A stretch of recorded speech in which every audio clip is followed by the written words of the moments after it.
Hello everyone, welcome back to my channel. I'm KandyCorpse, you can call me Kay, and today we're going to be reacting to some more true scary stories posted on Reddit. I just tried recording this intro and one of my cats decided to jump on my computer that's in my lap and hook his nail right into my finger and would not let go. I don't know why. But it did not feel great. But anyway, so I picked out a couple stories. This first one is pretty old, but the title was really interesting, and it kind of made me laugh a little bit. I really wanted to read it. This one's, like I said, 5 years old, and it's called "I Was Someone Else's Let's Not Meet." So I really wanted to read this because I just want to know, like, why did someone post about you? Like, I need to know the tea. This was years ago, but I still tell this story to my friends anytime I get the chance. I was the baddie in someone's Let's Not Meet. When I was in high school, I entered a relationship with a very close friend named Ivory. After Ivory and I broke up, we stayed good friends. When Ivory's birthday came around, she asked me to come to the birthday party she was having. The first leg of the evening was at a restaurant I'd never been to a few towns over. Afterward, we would all return to a mutual friend's house for beverages and relaxation. One of Ivory's friends had volunteered to drive us all to the restaurant, but I'd heard plenty of stories about her terrible driving. As a result, I opted to chauffeur myself in my luxurious minivan. Yes, I drove a minivan in high school. Ivory's friend told me 7 p.m., but 7 p.m. my black ass rolled into the parking lot. I called Ivory to let her know I had arrived, but she said they were just leaving. I overheard Ivory tell the friend, "If you tell username 7, he's there at 7. This all meant that I had about half an hour of boredom before I'd have company. Being the introvert I am, I decided not to go inside and wait like a normal person. Instead, I decided to listen to whatever angsty music I was into at the time, probably Heartbeat by Childish Gambino. Moreover, I also didn't park right near the restaurant. The restaurant was located in a plaza, a strip with several other stores along either side, and for some reason, I thought it'd be weird for patrons to see me just sitting there like that, like some weirdo. So instead, I parked at the far end of the plaza by a supermarket. I could still see the restaurant, and there were fewer cars on this side of the parking lot. 5 minutes go by. I'm rapidly switching through songs. 10 minutes go by. I'm bored like a piece of pine in a woodshop class.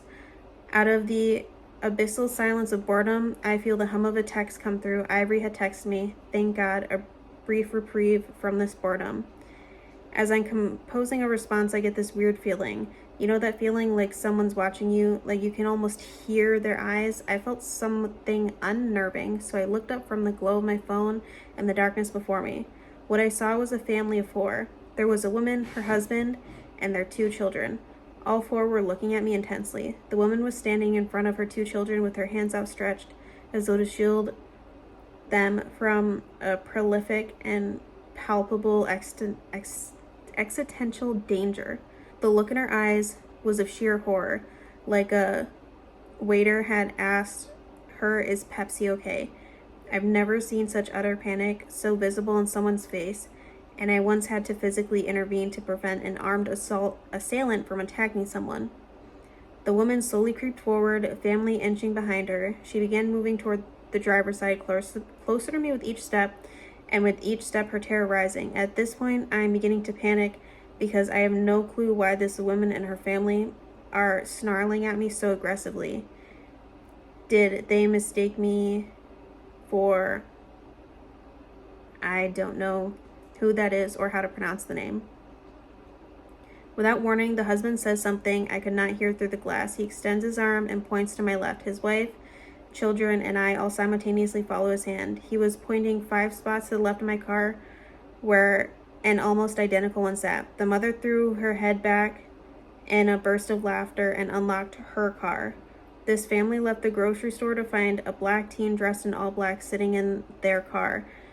He then proceeded to maintain eye contact for a while, for what felt like an eternity. My perplexed expression likely appeared as a more sincere one, especially in the light. I'm just glad they realized where their car was before anyone got hurt or police got called. So, family who thought I was in the car at night I promise we can totally meet. I'm actually a really nice guy who doesn't steal cars. TLDR, family thought I was stealing their car because I was sitting in my car to pass the time. Pretty sure their panic literally shaved years off that poor woman's life. Edit. I just want to thank everyone for being so encouraging about my writing. You all inspired me to take it seriously as a hobby. I'm sure you'll see me around on some writing subreddits. You lot are truly wonderful. Okay, so that wasn't as bad as I thought. The way it was first going, talking about like the friend intentionally telling OP the wrong time, I thought it would have something to do with that and be something along the lines of like that person doing some other stuff throughout the night. But they never like said whether or not they actually met up with the other family or whatever. That's kind of funny. That's like the first thing that I thought of too, was like, oh, maybe they think that like that's their car or something. Or the other thing I thought of was like, maybe they did see something, like maybe, you know, something was happening like outside the car, like maybe there's a wild animal or something, so OP didn't know because like their doors were closed, windows were up. But no, that's hilarious. So this next one is actually only about a week old, and it's titled Twitch Viewer Turned IRL Stalker. So first thing is, edit, don't message me asking to make content about my story. They must be talking about like their personal socials, because in the comments they mentioned something about their personal. Okay, so this is fine. First time posting here, but I've commented before. I've streamed for a few years and built up a solid but not massive audience. Mostly I have support from viewers and a regular amount of mean comments. However, I've had some supportive people veer into obsession. Also, my page includes my socials so people can follow. When I first started, the overly invested people didn't bother me much. I didn't see it as a red flag, but I should have. I should have been more critical of the constant messages on multiple platforms, comments, over familiarity, etc. That feeling that someone is constantly watching you. I've had 3 bad instances of stalking behavior. The one person I blocked years ago for being creepy keeps making fake accounts to contact me on multiple platforms. They went from love bombing to sour grapes, constant unhinged hot and cold messages. They seemed unstable and it made me uncomfortable with people who are overly flattering. 2, another person outside my country is really creepy and overfamiliar. Didn't block them because of the previous person who snapped, just muted them on all platforms or removed. They still post at and about me and contact friends to get info about me. I don't view their socials, but they still pop up using my hashtag. I have years of unanswered messages from this person saying they love my stream or follow everyone I play games with. 3, most recent instance is someone I thought was normal. They supported my work for years and was always polite in messages. We were never friends, but they always initiated, and I found that this person was also in contact with my friends asking about me. They also bought art from my website on my socials. This person found out where my PO was, drove to a different state, and wandered my neighborhood. I was running errands when I saw them outside the store. They looked at me and acted like they were on the phone. I didn't acknowledge them, but got a bunch of messages a few days later casually asking about my art. They had a creepy subtext to them, though I just told this person to stop contacting me. The whole thing has been weird. I didn't give out my address. It was weird to see this person who regularly messaged me and watched me for years in my neighborhood. Waited a while before making a report, but I had enough proof. Police can't really do anything unless this person actually breaks in or attacks. The fact that this viewer was in my neighborhood in real life is weird. Has anyone dealt with obsessive stalkers? I haven't felt normal for a while. Also, advice, try not to respond frequently to obsessive or overly invested viewers. People can be delusional. Stalking starts early on, and kicking myself for ignoring red flags. Stalking is so like scary. It's so dangerous, and it is like a real thing, and it sucks that you can't do anything about it. Like the police are just like, oh, but they didn't hurt you. Yeah, but they might.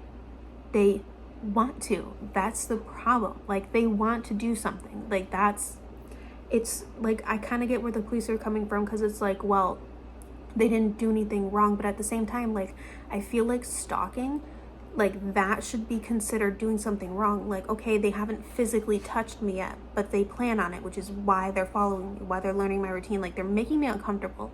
Like, it's just, I think stalking 100% needs to be like updated with like laws and ways that people can protect themselves, because especially with online and social media, oh my god, it's insane how horrible it gets sometimes. I've literally been doxxed before. So this last story is titled I Think I'm Being Watched, and it's also a little over a week old. Ever since I started living at this house, weird things have happened. It regularly sounds like someone is walking on the outside of my house at night, and it's starting to freak me and my roommates out. For some context, this is a college house, 4 girls in our 20s just looking for a fun place to live. There have been a few different encounters that have led us to this conclusion, and it only continues to fall into place. Let's go back to summer when the first break-in was. An evening in September in the middle of the week. The garage has never been used by us other than for storage. Opened, and one of us was at home with music blasting.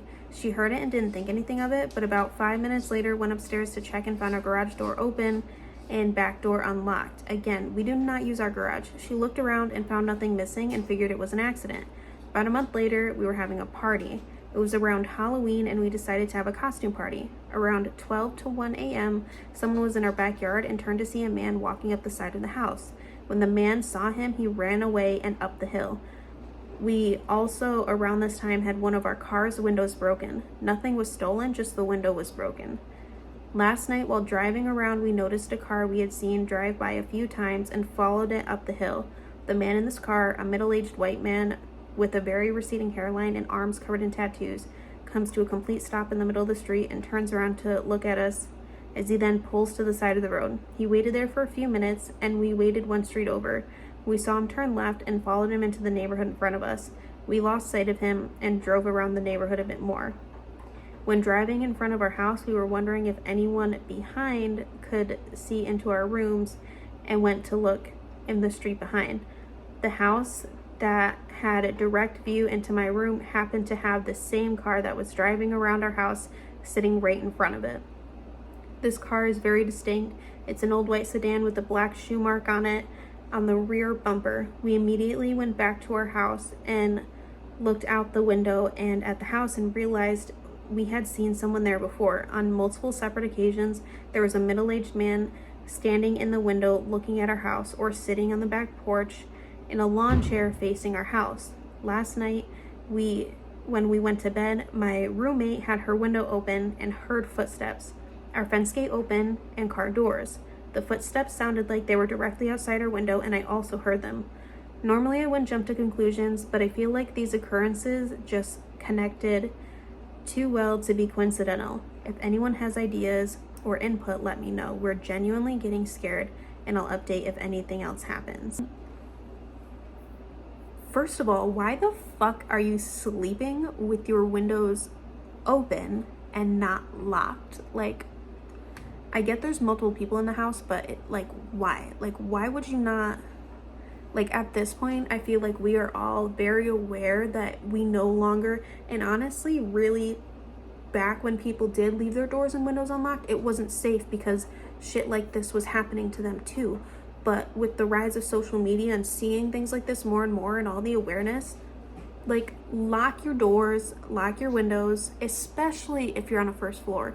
I'm not even on a first floor, and I make sure all my doors and all my windows are locked because people can use ladders. Like, if people want to break in, especially if they're stalking you, they're going to break in. Lock your freaking doors. Lock your doors. Lock your windows. Just lock your windows, please. Lock your windows. Okay, so that is it for today's video. If you guys have any questions or comments, leave them down below. And if you noticed my necklace and wanted to know where I got it from, I made it myself. So I used crystals and then a little tarot charm, and I made this cute little necklace.